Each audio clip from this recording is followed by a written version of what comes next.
Delhi పీఠంపై కన్నేసిన BJP మొత్తానికి ఆ ఢిల్లీ పీఠాన్ని కైవసం చేసుకుంది. ఈరోజు జరిగినటువంటి ఎలక్షన్ ఫలితాల్లో ఆధిక్యం దిశగా దూసుకెళ్లిన బీజేపీ మొత్తాన్ని ఢిల్లీని అయితే కైవసం చేసుకుంది. దీనికి సంబంధించి మెదక్ ఎంపీ రఘునందన్ రావు మనతో ఉన్నారు. మరి ఆయన తెలుసుకుందాం. సార్ చెప్పండి, మరి ఢిల్లీలో బీజేపీ అధికారం చేజించుకుంది. అంటే గత రెండు టర్మ్స్లో కూడా మిస్ అయింది.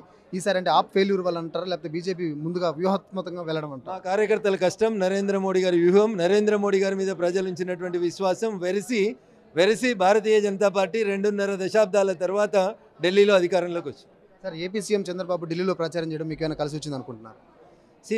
వ్యక్తిత్వాల గురించి మాట్లాడుకునే బదులు ప్రజలు మాకు ఓటేయాలనేటువంటి నిర్ణయం తీసుకున్నారు. దాంట్లో ఖచ్చితంగా చంద్రబాబు నాయుడు గారి ప్రచారం మాకు కొంచెం లబ్ధి చేకూర్చింది అనడంలో సందేహం లేదు. ఢిల్లీ ప్రజలకు మీరు ఇచ్చిన హామీలు ఏ మేరకు నెరవేర్చబోతున్నారు? 100% ఢిల్లీలో ఉన్నటువంటి వాతావరణ కాలుష్యం దగ్గర నుంచి మొదలుకుంటే యమునా నది శుభ్రత వరకు ఖచ్చితంగా ఢిల్లీ ప్రజలు మార్పును చూస్తారు. ఢిల్లీ బాగుండాలని కోరుకునేటువంటి వ్యక్తులుగా ఢిల్లీ ప్రజల సంక్షేమమే లక్ష్యంగా మేము పనిచేస్తాం.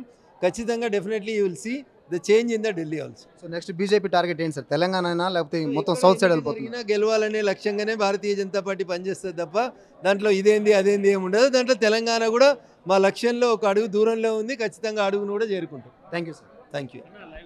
రైట్, మొత్తానికి నెక్స్ట్ టార్గెట్ ఒకటని కాదు, ఎక్కడ ఎన్నికైతే జరుగుతుందో అక్కడ ఖచ్చితంగా బీజేపీ గెలవాలనేది మా టార్గెట్. అదేవిధంగా ఇదైతే ఎన్నికల హామీలు మేము ఇచ్చామో ఆ ఎన్నికల హామీలన్నీ కూడా ఖచ్చితంగా నెరవేర్చి ప్రజలకు మంచి పాలన అందిస్తామని చెప్పి ఎంపీ రఘునందన్ రావు చెప్తున్నారు. కెమెరా పర్సన్ రాజయ్తో జోసఫ్, వన్ ఇండియా తెలుగు.